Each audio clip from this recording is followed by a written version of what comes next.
Assalamualaikum warahmatullahi wabarakatuh. Kembali lagi di channel aku Siti Sarah 31.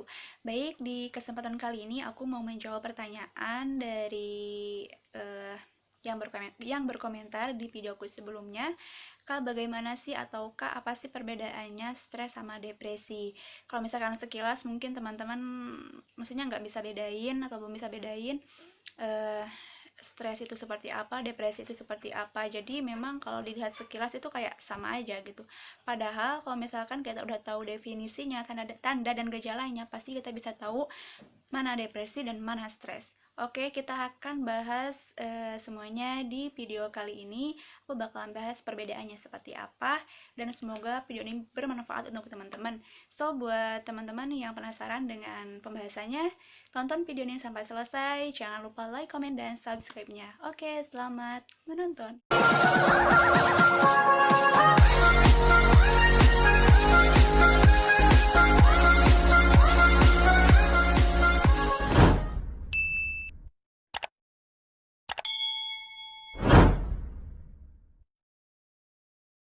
Baik, kita akan mulai dari definisi stres dan definisi depresi. Jadi, stres itu sendiri merupakan respon tubuh yang muncul ketika seseorang mengalami sebuah ancaman atau sebuah tekanan.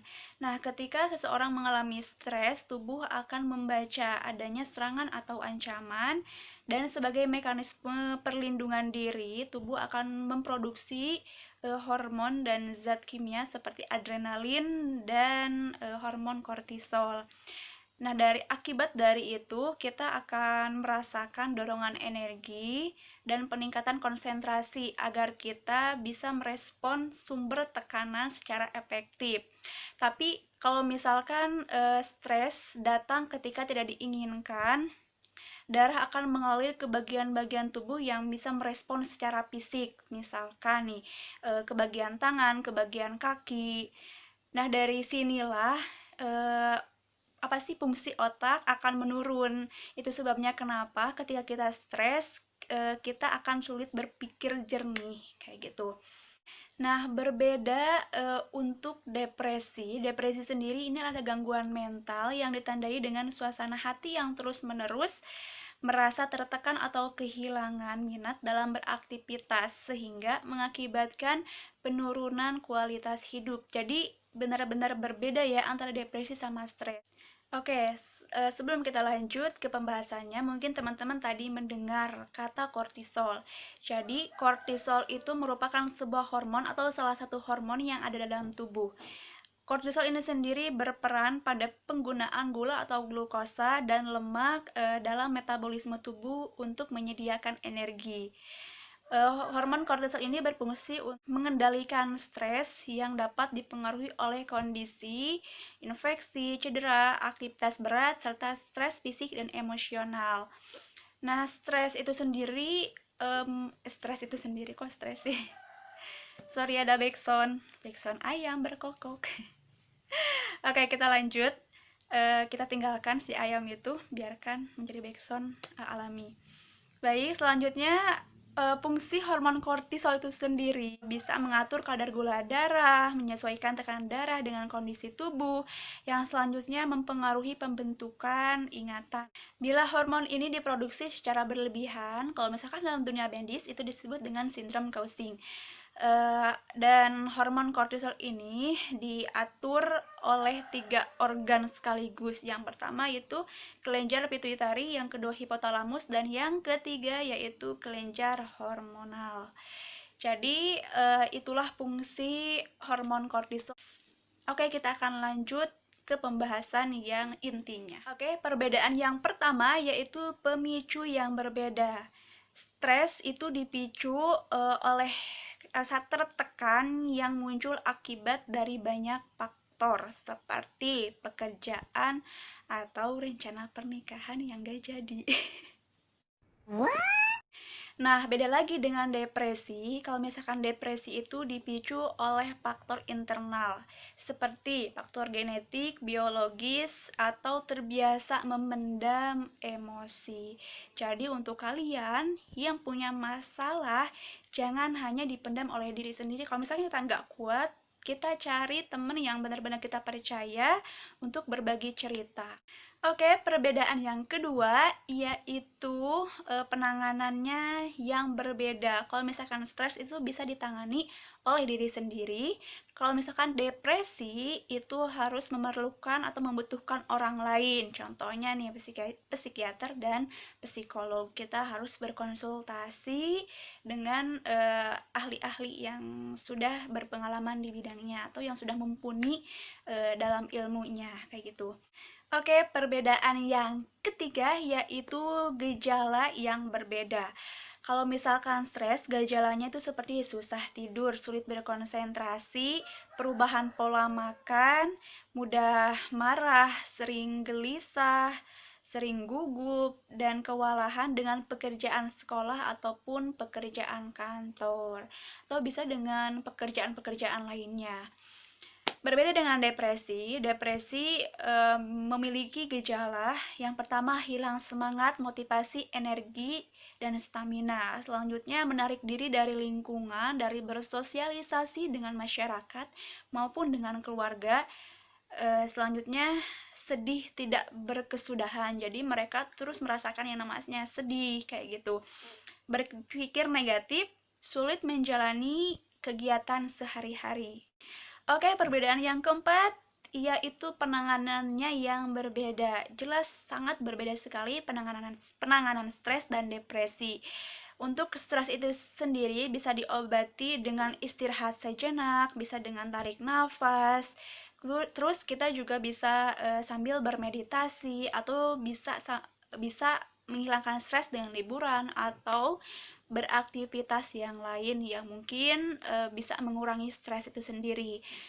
Nah, kalau depresi bisa diobati dengan sesi konseling bersama psikolog atau menjalani terapi kognitif perilaku atau CBT.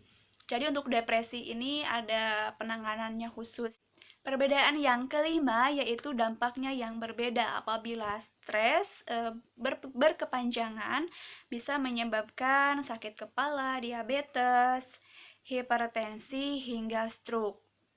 Kenapa sih kok bisa menyebabkan diabetes? Salah satunya tadi kalau misalkan ketika kita lagi stres, si tubuh ini bakal mengeluarkan atau memproduksi hormon kortisol itu.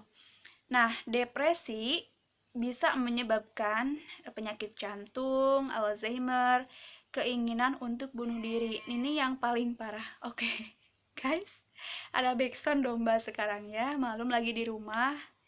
Kalau kemarin take-nya itu lagi di kosan. Sekarang lagi di rumah, jadi maklum lah banyak suara binatang. Gak apa-apa ya.